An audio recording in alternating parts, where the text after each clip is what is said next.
नमस्कार, मेरा नाम है सुमित सिंह मेहता। आज का हमारा टॉपिक है oscillation of two mass connected to a spring. ठीक है, हमारे पास क्या दिए हुए हैं, दो मास दिए हुए हैं और उनको एक सिंगल स्प्रिंग से क्या कर रखा है, कनेक्ट कर रखा है और हमको क्या निकालना है, उसका ऑसिलेशन को हम किस तरीके से डिफाइन करेंगे। ऑसिलेशन डिफाइन करने का मतलब उसका टाइम पीरियड कितना होगा ऑसिलेशन का, उस ऑसिलेशन की फ्रीक्वेंसी कितनी होगी, ये हमें क्या करना है, आज फाइन करना है। तो सबसे पहले अज्यूम कर लेता हूँ कि मेरे पास दो मास दिए हुए हैं और एक स्प्रिंग है और जो स्प्रिंग है हमारी कैसी है, फ्रिक्शन लेस है और स्प्रिंग और मास को हमने कहाँ रखा हुआ है, स्प्रिंग कैसी है, मासलेस है और स्प्रिंग और मास को हमने कहाँ रखा हुआ है, एक फ्रिक्शनलेस सरफेस में रखा हुआ है। ठीक है ना, ओके। तो ये क्या होगी, मैंने अज्यूम कर लिया ये मेरे पास यहाँ पर कुछ इस तरीके से एक फ्रिक्शनलेस सरफेस होगी और इस फ्रिक्शनलेस सरफेस में मेरे पास दो मास रखे हुए हैं। एक मास कुछ इस तरीके से रखा हुआ है, late us say this mass is m1 और एक मास कहीं यहाँ पर कुछ इस तरीके से रखा हुआ है and let us say this mass is m2 और इन दो मासों को मैंने एक स्प्रिंग से कनेक्ट कर दिया है और इस स्प्रिंग का जो स्प्रिंग कांस्टेंट है वो मैंने कितना अज्यूम कर लिया है, k अज्यूम कर लिया। इसका स्प्रिंग कांस्टेंट कितना है, के है। ओके ना, अब ये इस सिस्टम के लिए मुझे क्या निकालना है, ऑसिलेशन कैसा होगा उसकी स्टडी करनी है या उसका टाइम पीरियड कितना होगा वो निकालना है। अब मैं क्या करूंगा, वन बाय वन पहले तो मैं मास m1 को डिस्प्लेस करूंगा, उसको ऑसिलेट कराऊंगा, फिर किसको करूंगा, मास m2 को डिस्प्लेस करूंगा या फिर उसे ऑसिलेट कराऊंगा। देखो कैसे करेंगे। नाउ इनिशियली मैं अज्यूम कर लेता हूँ कि ये क्या होगी, इसकी मीन पोजीशन, इसको मैंने क्या अज्यूम कर लिया, ओ अज्यूम कर लिया और ये क्या होगी इसकी मीन पोजीशन, इसे मैंने क्या अज्यूम कर लिया, ओ डैश अज्यूम कर लिया। ठीक है, इतनी बात क्लियर हुई। नाउ अब मैं सबसे पहले m1 को डिस्प्लेस कर रहा हूं। m1 को मैंने अज्यूम कर लिया, ऐसे डिस्प्लेस किया और यहां रख दिया और कितना डिस्प्लेस कर दिया मैंने, x1 डिस्प्लेस कर दिया। ओके, नाउ यहां पर मैंने अज्यूम कर लिया ये क्या होगी, इसकी फ्रिक्शनलेस सरफेस होगी और ये क्या थी इसकी इस तरीके से मेन पोजीशन और ये क्या थी इसकी मेन पोजीशन। क्या किया मैंने, इस m1 को डिस्प्लेस किया और कितना डिस्प्लेस किया, मैंने अज्यूम कर लिया x1 डिस्प्लेस कर दिया। किस डायरेक्शन में, इस डायरेक्शन में। पहले m1 इधर था, यहां से उठाकर कहां रख दिया मैंने, इधर रख दिया। मैंने ये क्या हो गया, m1 हो गया, सॉरी, उसको डिस्प्लेस कितना किया मैंने, अज्यूम कर लिया मेन पोजीशन से x1 डिस्प्लेस किया। ठीक है ना, अब ये जो m1 है वो स्प्रिंग के थ्रू इस m2 से भी जुड़ा हुआ है। सबसे पहले जैसे मैं m1 को डिस्प्लेस करूंगा, सबसे पहले क्या होगा, स्प्रिंग खींचेगी, स्प्रिंग थोड़ा सा खींचेगी लेकिन ये मास को भी क्या कर देगी, थोड़ा सा डिस्प्लेस कर देगी। मैंने अज्यूम कर लिया कि जो m2 है वो भी थोड़ा बहुत क्या होगा, डिस्प्लेस हो गया, लेकिन m2 किस डायरेक्शन में डिस्प्लेस होगा, इस डायरेक्शन में डिस्प्लेस होगा और वो कितना होगा, मैंने अज्यूम कर लिया ओके इतना डिस्प्लेस हो गया। ठीक, ये क्या हो गया मेरे पास m2 हो गया और मैंने अज्यूम कर लिया जो m2 है वो कितना डिस्प्लेस हो गया, x2 के बराबर क्या हो गया, डिस्प्लेस हो गया। नाउ इन दोनों के बीच स्ट्रिंग कनेक्टेड है, अब स्ट्रिंग थोड़ा सा क्या हो जाएगी, स्ट्रेच हो जाएगी और वो स्ट्रेच हुई स्प्रिंग मेरे को कुछ इस तरीके की देखने को मिलेगी। ठीक है, ये कैसे स्प्रिंग है, थोड़ा सा स्ट्रेच हुई स्प्रिंग है। नाउ अब बताओ ये स्प्रिंग इस m1 पर फोर्स कहां की ओर लगाएगा और इस m2 पर फोर्स कहां की ओर लगेगा। ठीक है, देखो डिस्प्लेस किसको कर रहे हैं हम, m1 को डिस्प्लेस कर रहे हैं। जो भी फोर्स लगेगा वो किस में लगेगा, m1 में लगेगा। देखो m1 में कौन फोर्स लगाएगा, स्प्रिंग लगाएगी, कहां को, इधर क्यों, यानी m1 में कैसा फोर्स लगेगा, रिस्टोरिंग फोर्स लगेगा। Late us say this force is F। लेकिन m2 को तो हम डिस्प्लेस कर नहीं रहे थे, वो सिर्फ क्या हो रहा है, ऐसे खींच रहा है स्प्रिंग के साथ। ठीक है, ध्यान दे रहे हो आप, जैसे m1 को मैंने इधर डिस्प्लेस किया, m2 सिर्फ खींचा है स्प्रिंग के साथ, m2 पर कोई स्प्रिंग फोर्स नहीं लगा रही है। m2 पर कौन फोर्स लगा रहा है, m1 फोर्स लगा रहा है और किस डायरेक्शन में लगा रहा है, इस डायरेक्शन में लगा रहा है। Late us say this force is F dash, वो फोर्स कितना है मेरे पास, F डैश है और स्प्रिंग का जो स्प्रिंग कांस्टेंट है वो कितना अज्यूम कर रखा है हमने, K अज्यूम कर रखा है। ठीक, इतनी बात क्लियर हुई। नाउ अब देखो यहां पर डिस्प्लेसमेंट की डायरेक्शन ये है और फोर्स कहां की ओर लग रहा है, इधर की ओर लग रहा है। तो यहां पर जो F होगा, क्या F इज इक्वल टू किसके बराबर होगा, ये वाला F किसके बराबर होगा, K इंटू x1, किसके बराबर होगा, K इंटू x1। ठीक है, फ्रॉम हुक्स लॉ। लेकिन ये डायरेक्शन क्या दोनों की अपोजिट है, डिस्प्लेसमेंट इस डायरेक्शन में, फोर्स कहां क्यों लग रहा है, इधर क्यों, कौन लगा रही है, स्प्रिंग लगा रही है, तो कितना आ जाएगा ये माइनस kx1 आ जाएगा। ठीक, अब ये जो फोर्स है F डैश, इस F डैश की वैल्यू कितनी होगी, this F dash is also equal to कितना, kx, लेकिन इसके लिए डिस्प्लेसमेंट कितना है, x2 है, तो कितना आ जाएगा, k इंटू x2 आ जाएगा। लेकिन यहां पर जो डायरेक्शन ऑफ फोर्स है वो किसके इक्वल है, डिस्प्लेसमेंट के इक्वल है, डिस्प्लेसमेंट की डायरेक्शन में है, तो यहां क्या आ जाएगा, प्लस साइन आ जाएगा। अब यहां पर अगर मैं बोलूं कि नेट फोर्स ऑफ m1, ठीक है, तो क्योंकि जो m1 होगा वो ऑसिलेट करेगा ना ऐसे ऐसे, तो नेट फोर्स ऑफ m1 अगर निकालूंगा तो किसके बराबर हो जाएगा, this force plus this force. ठीक है, तो मैं अगर यहां से निकालूं क्या, net force of m1, net force of m1 किसके बराबर हो जाएगा, let us say this force is equal to F या फिर F1, this force is F1 is equal to कितना हो जाएगा, F प्लस F डैश आ जाएगा, and this F1 is equal to F की जो कितना आ जाएगा मेरे पास बताओ, माइनस का k x1 and plus F dash की जगह k x2। से it is some equation number 1। इसे मैंने क्या बोल दिया, इक्वेशन नंबर 1 बोल दिया। ठीक, नाउ इस केस में क्या किया था मैंने, m1 को डिस्प्लेस किया। नाउ नेक्स्ट केस में क्या करूंगा, m2 को डिस्प्लेस करूंगा और m1 अपने आप ही डिस्प्लेस हो जाएगा। जैसे यहाँ पर m2 अपने आप डिस्प्लेस हुआ और मैंने m1 को डिस्प्लेस किया था और m2 अपने आप डिस्प्लेस हुआ, तो नेक्स्ट केस में क्या होगा, m2 को मैं डिस्प्लेस करूंगा लेकिन m1 अपने आप ही डिस्प्लेस होगा क्योंकि ये m1 m2 के साथ स्प्रिंग की हेल्प से जुड़ा हुआ है। ओके, नाउ अब देखो नेक्स्ट केस में क्या कर रहा हूं मैं, अगेन ये मेरे पास क्या है, यहाँ पर एक फ्रिक्शनलेस सरफेस है और ये क्या है m2 की मेन पोजीशन और ये क्या है मेरे पास m1 की मेन पोजीशन। मैंने क्या किया इस केस में, इस m2 को इसकी मेन पोजीशन से कुछ कितना डिस्प्लेस कर दिया है, x2 डिस्प्लेस कर दिया। कितना डिस्प्लेस कर दिया मेन पोजीशन से, ये ओके नीचे लिख दूं। ओके, इधर देखो कितना डिस्प्लेस किया मैंने इसको, x2 डिस्प्लेस कर दिया है। ठीक, ये क्या थी, इसकी मेन पोजीशन थी तो मैंने कितना डिस्प्लेस कर दिया इसको, x2 डिस्प्लेस कर दिया इस डायरेक्शन में। अगर ये m2 डिस्प्लेस हुआ है तो ये m1 भी थोड़ा क्या हो जाएगा, डिस्प्लेस हो जाएगा। मैंने एज्यूम कर लिया ये m1 डिस्प्लेस हो कहाँ पहुंच गया, इधर पहुंच गया। ठीक है, तो ये क्या है मेरे पास m1 है और m1 कितना डिस्प्लेस हुआ मेन पोजीशन से, लेट अस से कितना डिस्प्लेस हुआ है, ये x1 डिस्प्लेस हुआ है। कितना डिस्प्लेस हुआ है, x1 डिस्प्लेस हुआ है। नाउ अब इन दोनों की स्ट्रिंग लगी हुई है तो स्ट्रिंग क्या हो जाएगी, कुछ खिंच जाएगी, कुछ स्ट्रेच हो जाएगी, तो कुछ इस तरीके की देखने को मिलेगी। अब इस m2 पर फोर्स कहाँ की ओर लगेगा, अब ये क्या हो, इधर की ओर डिस्प्लेस हुआ है तो इधर फोर्स कहाँ की ओर लगा, इधर की ओर। Late us say this force is F या फिर F डैश ही बोल सकते हो या F बोल दो, कुछ भी बोल सकते हो। ठीक है, ये फोर्स कितना है मेरे पास, F है। नाउ इसमें फोर्स कहाँ की ओर लगेगा, इस m1 में। देखो m2 को मैंने इधर को खींचा है, m2 को मैंने इधर को खींचा है तो ये m1 इसके साथ खींचा है, तो इस m1 पर यहाँ की ओर फोर्स लग रहा होगा। मैंने एज्यूम कर लिया फोर्स कितना है मेरे पास, F डैश है। ठीक है, तो इन सेकंड केस ये तो क्या था हमारे पास, इन फर्स्ट केस जब हमने किसको डिस्प्लेस किया था, m1 को डिस्प्लेस किया। ये दूसरे केस जब हमने किसको डिस्प्लेस किया, m2 को डिस्प्लेस किया। ऑन डिस्प्लेसिंग m2 तो मेरे पास दो फोर्स निकल के आए, एक F डैश और एक F। तो यहाँ से अगर मैं F इक्वल टू निकालूं तो F इक्वल टू कितना हो जाएगा, देखो हमारे पास कितना हो गया, अगर इसका फोर्स कांस्टेंट कितना है, K है, तो F इज इक्वल टू कितना हो जाएगा, माइनस K इंटू x2। अब माइनस क्यों लिखा हमने यहाँ पर, क्योंकि जो डिस्प्लेसमेंट है किस डायरेक्शन में, इस डायरेक्शन में, और जो फोर्स F है किस डायरेक्शन में, इस डायरेक्शन में। तो क्या आएगा यहाँ पर, माइनस K x2 आ गया। अगर यहाँ से मैं क्या निकालूं, F डैश निकालूं तो F डैश इक्वल टू कितना आ जाएगा हमारे पास, K इंटू x1 आ जाएगा। K हमें प्लस क्यों आया, क्योंकि कहाँ की ओर हो रहा है फोर्स, F डैश इधर की ओर और डिस्प्लेसमेंट भी इधर की ओर लग रहा है। ठीक, नाउ अब अगर मैं ये बोलूं कि नेट फोर्स ऑफ m2 बोलूं, क्या बोलूं, नेट फोर्स ऑफ, जैसे यहाँ पर नेट फोर्स ऑफ m1 निकाला, सिमिलरली नेट फोर्स ऑफ अगर मैं क्या बोलूं, m2 बोलूं, तो let us say this force is F2, then this F2 is equal to कितना हो जाएगा, F प्लस F डैश के बराबर हो जाएगा। ठीक है, नाउ F की जो कितना आ जाएगा, ये वैल्यू पुट कर दो, तो यहाँ से मेरे पास F2 या फिर पहले इस F डैश की वैल्यू पुट कर दो, कितना आ जाएगा मेरे पास है K x1, फिर F की वैल्यू पुट कर दो, कितना आ जाएगा मेरे पास, माइनस K x2 आ गया। कितना आ गया, माइनस K x2। से it is some equation number 2। इसे मैंने क्या बोल दिया, इक्वेशन नंबर 2 बोल दिया। अब ये क्या है, F1 है और ये क्या है मेरे पास, F2 है। ओके, नाउ अब क्या करेंगे, ध्यान से देखना। अब इस F1 को क्या लिख सकता हूँ, मास इंटू एक्सेलरेशन लिख सकता हूँ। और ये F1 फोर्स कब लग रहा है, जब डिस्प्लेसमेंट कितना किया हमने, x1 किया, और F2 फोर्स कब लग रहा है, जब हमने डिस्प्लेसमेंट कितना किया है, x2 किया है। ठीक है, क्या बोला मैंने, जब F1 फोर्स लगेगा, F1 फोर्स कब लग रहा है, जब डिस्प्लेसमेंट कितना हो रहा है, x1 हो रहा है, और F2 फोर्स कब लग रहा है, जब डिस्प्लेसमेंट कितना हो रहा है, x2 हो रहा है। तो since we know force equal to mass into acceleration, तो यहां पर मैं क्या लिख सकता हूं, एक्सेलरेशन इन मास m1 कितना हो जाएगा, D square x1 upon dt square हो जाएगा।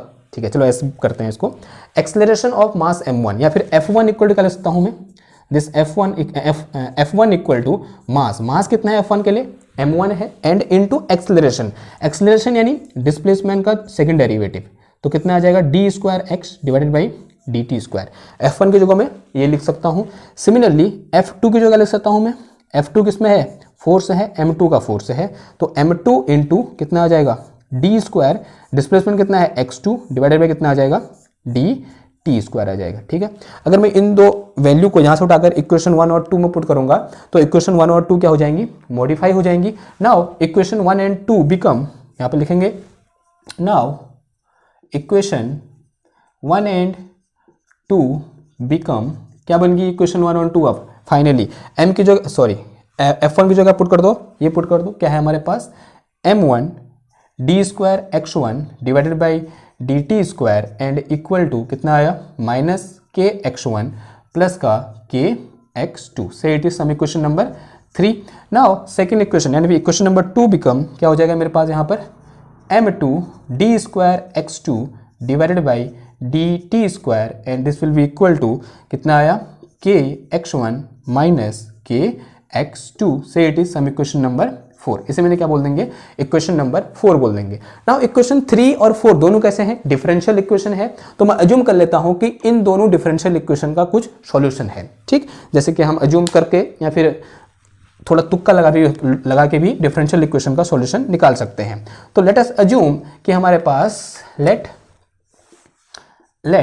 सॉल्यूशन ऑफ इक्वेशन 3 एंड 4, ठीक है, इक्वेशन 3 एंड 4 कैसी इक्वेशन है डिफरेंशियल इक्वेशन है, सेकंड ऑर्डर डिफरेंशियल इक्वेशन। तो अज्यूम कर लिया let solution of equation 3 and 4 are x1 equal to क्या a1 e की पावर i ओमेगा टी। ये किसका डिफरेंशियल किसका सॉल्यूशन अज्यूम कर लिया मैंने x1 यानी इक्वेशन नंबर 3 का, and x2 equal to a2 e की पावर i ओमेगा टी। ये किसका सॉल्यूशन अज्यूम कर लिया मैंने इक्वेशन नंबर 4 का। ये x1 वाला किसका सॉल्यूशन है इक्वेशन नंबर 3 का, और x2 वाला सॉल्यूशन किसका है इक्वेशन नंबर 4 का। Let us say this equation is equation number 5 and let us say this equation is equation number 6। अब मैं क्या करूंगा इक्वेशन 5 और 6 को डिफरेंशिएट करूंगा और किसके वैल्यू निकालूंगा डी स्क्वायर एक्स से D square x1 upon D T square और D square x2 upon D T square की वैल्यू फाइंड करूंगा। देखो कैसे सिंपल सा है डिफरेंशिएट करना, करिए डिफरेंशिएशन फटाफट इक्वेशन 5 और इक्वेशन 6 का। सबसे पहले इक्वेशन 5 का डिफरेंशिएट करो, क्या आ जाएगा देखो differentiating equation number 5 we get, okay लिखना जरूरी है यहाँ पर लिख देंगे, लिखो यहाँ पर differentiating equation number 5 with respect to T. तो कितना आ जाएगा देखो dx1 divided by dt is equal to ये a1 तो कांस्टेंट हो गया e की पावर आई ओमेगा टी ऐसे रहा और फिर आई ओमेगा टी का आई ओमेगा टी का कितना आ गया आई ओमेगा आ गया। अगेन डिफरेंशिएट कर दो इसको D square x1 divided by D T square is equal to कितना आ जाएगा a1 यहाँ पर क्या आई ओमेगा का स्क्वायर आ जाएगा एंड e की पावर आई ओमेगा टी आ गया। अगर यहाँ से निकालो मैं क्या D square x1 divided by D T square is equal to कितना आ गया देखो ये माइनस आई स्क्वायर यानी किसका बराबर होता है -1 के बराबर होता है, तो ये माइनस आ जाएगा तो minus a1 omega square into E की power I omega T say it is some equation number 6 7। Now similarly अगर मैं इसको 2 बार डिफरेंशिएट करूँ तो कितना आ जाएगा सिमिलरली अगर मैं यहाँ से क्या निकालूँ similarly D square x2 divided by D T square is equal to कितना आ जाएगा minus a2 into omega square and E की पावर आई ओमेगा टी आ जाएगा say it is some equation number 8। ठीक है, अब एक काम करो इस इक्वेशन 8 7 6 और 5 को इन चारों इक्वेशन को उठाकर इक्वेशन 3 और 4 में क्या कर दो पुट कर दो, putting them in equation 3 and 4। ठीक है, क्या कर देंगे हम यहाँ से equation 5 6 7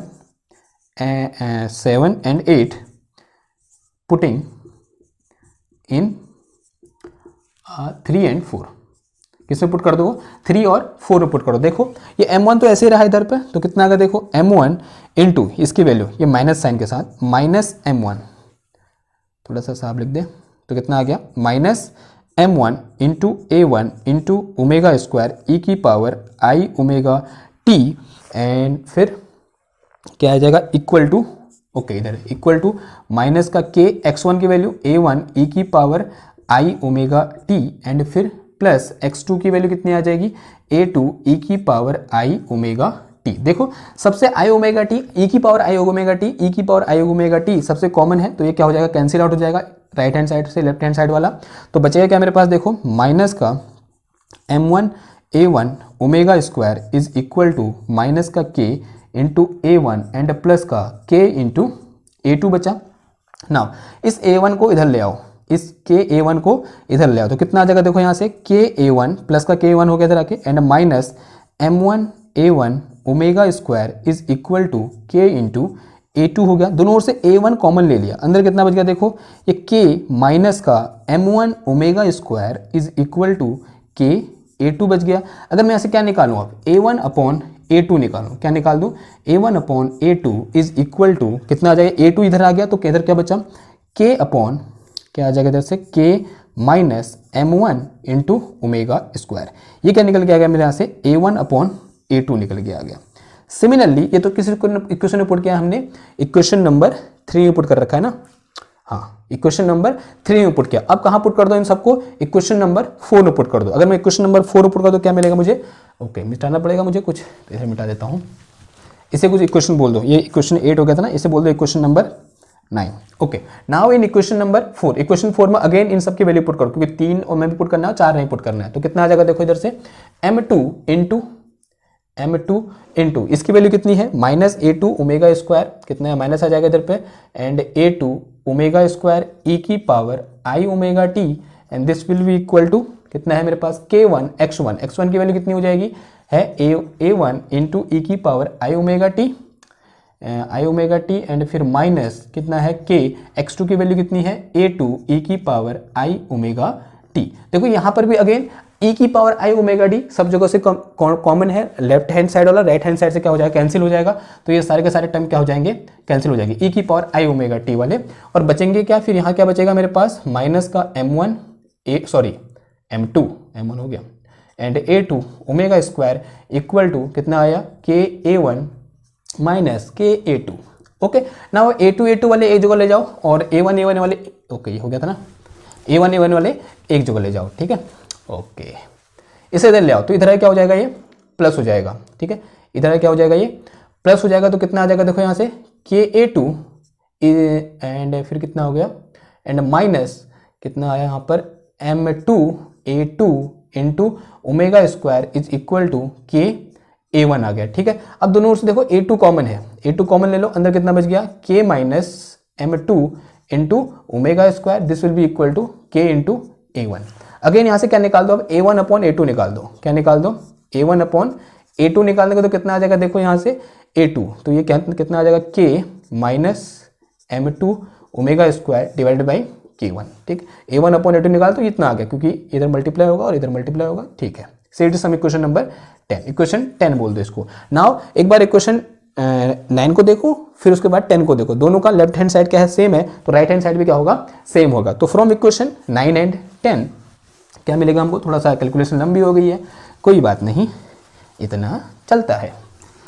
okay now from equation 9 and 10, from equation 9 and 10, तो इक्वेशन 9 एंड 10 से हमको क्या देखने को मिलेगा कि दोनों का लेफ्ट हैंड साइड बराबर है, तो राइट हैंड साइड भी क्या होगा, बराबर होगा। तो यहाँ से क्या लिख सकता हूँ मैं, K minus M2 omega square divided by K, and this will be equal to K divided by K minus M1 into omega square. क्या कर दो, क्रॉस मल्टीप्लाई कर दो, बड़ा आसान है क्रॉस मल्टीप्लाई करना, जल्दी करिए, क्रॉस मल्टीप्लाई कर दिया तो कितना आ गया मेरे पास, K M2 omega square and multiply में कितना आ गया, K minus M1 omega square is equal to K square, ठीक है। अब एक बार K को मल्टीप्लाई करो तो कितना आ गया, K square minus K M1 omega square, फिर यहाँ से इसको मल्टीप्लाई करो तो ये K M2 omega square and minus minus कितना हो गया, प्लस M1 M2 ओमेगा की power 4 is equal to K square, ठीक है। नाउ इस केस से ये वाला K क्या हो गया, कैंसिल हो गया, K स्क्वायर वाला टर्म इधर ले जाओ, या फिर सबसे K स्क्वायर कॉमन होकर कितना हो जाएगा, 0 हो जाएगा, ऐसा ही बोल सकते हैं हम। तो कितना आ जाएगा देखो, ये M1 M2 इंटू ओमेगा की पावर 4 इज इक्वल टू, इधर आगे प्लस हो जाएंगे, ये K M1 omega square plus का K M2 ओमेगा स्क्वायर, ठीक है। Now M1 M2 into omega की power 4 is equal to K M1 plus M2 into omega square से ये ओमेगा की पावर 4 दो बार कैंसिल हो गया, तो कितना आ गया इधर से M1 M2 into omega square is equal to K into M1 plus M2। Now finally here omega square is equal to K into M1 plus M2 and divided by M1 into M2, ठीक है। तो यहाँ से omega equal to कितना निकल के आ गया, omega is equal to under root of कितना आया, under root of K into M1 plus M2 divide में कितना आ गया हमारे पास, M1 m2 निकल के आ गया। ठीक, okay, this is our frequency, या फिर क्या बोलते हैं उसको हम, एंगुलर फ्रीक्वेंसी। ये क्या निकल के आ गया हमारे पास यहाँ पर, एंगुलर फ्रीक्वेंसी निकल के आ गई। ओमेगा क्या थी, angular frequency.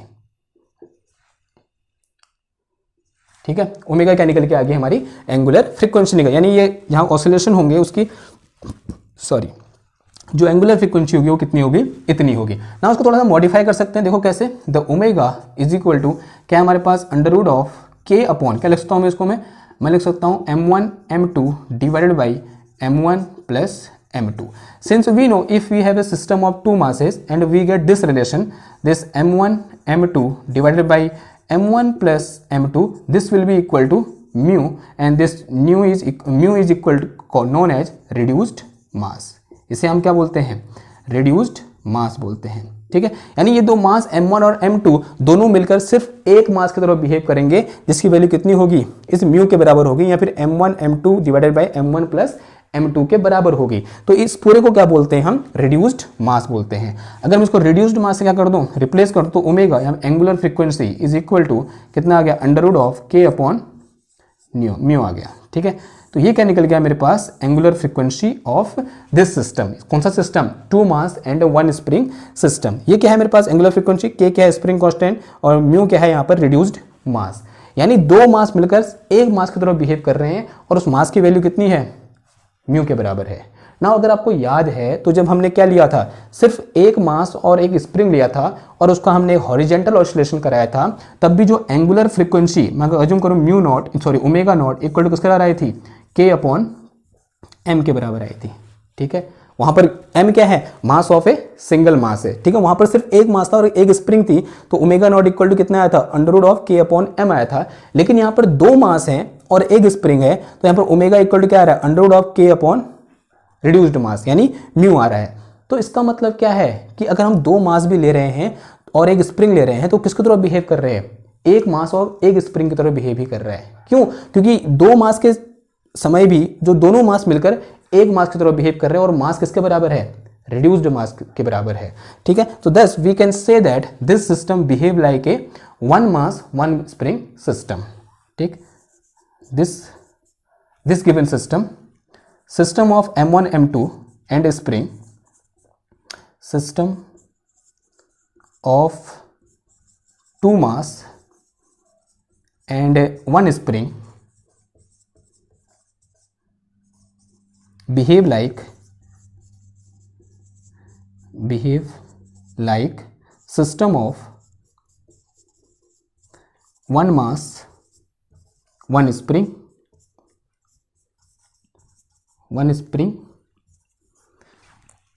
one mass one spring कब, when we replace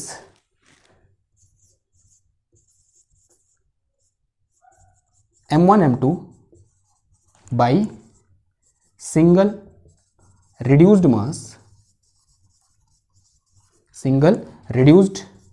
mass mu। ठीक है, सिंगल रिड्यूस्ड मास म्यू से क्या कर देंगे, रिप्लेस कर देंगे जब m1 m2 को, तब वो सिस्टम किस तरह बिहेव करेगा, वन मास वन स्प्रिंग की तरह बिहेव करेगा, क्योंकि उसकी जो एंगुलर फ्रीक्वेंसी है वो इसके साथ क्या कर जा रही है, मैच कर जा रही है। ठीक, अगर एंगुलर फ्रीक्वेंसी निकलती तो अब क्या निकाल देंगे हम यहाँ से, टाइम पीरियड भी फाइंड कर देंगे। ठीक, इसे मिटा देते हैं। ओके, तो टाइम पीरियड कितना आ जाएगा, time period t is equal to कितना होता है हमारे पास, बताइए, 2 पाई बाई ओमेगा होता है। ओमेगा की वैल्यू अभी निकाल ले, कितनी है, के अपॉन म्यू है, तो यहाँ से कितना आ गया, अंडर रूट ऑफ के अपॉन म्यू आ गया, and this will be equal to 2 pi, and यहाँ मल्टीप्लाई में कितना आ गया, म्यू अपॉन के आ गया। ठीक, ना सिमिलरली क्या निकाल देंगे हम, ऐसे फ्रीक्वेंसी निकाल देंगे। तो फ्रीक्वेंसी इक्वल टू क्या होता है, ओमेगा अपॉन 2 पाई होता है, या फिर 1 अपॉन टी होता है, तो this will be equal to 1 upon 2 pi and under root of कितना आ जाएगा, के अपॉन म्यू आ जाएगा। तो ये क्या निकल गई, फ्रीक्वेंसी निकल गई। ये क्या निकल गया मेरे पास, टाइम पीरियड निकल गया। तो इस तरीके से हम दो मास और एक स्प्रिंग के ऑसिलेशन को समझते हैं कि उसका टाइम पीरियड कितना होता है और उसका एंगुलर फ्रीक्वेंसी कितनी होती है और उसकी फ्रीक्वेंसी, एंगुलर फ्रीक्वेंसी कितनी होती है और उसकी फ्रीक्वेंसी कितनी होती है। आई होप आपको समझ में आया होगा। तो मिलते हैं आपसे नेक्स्ट क्लास में, तब थैंक यू, धन्यवाद।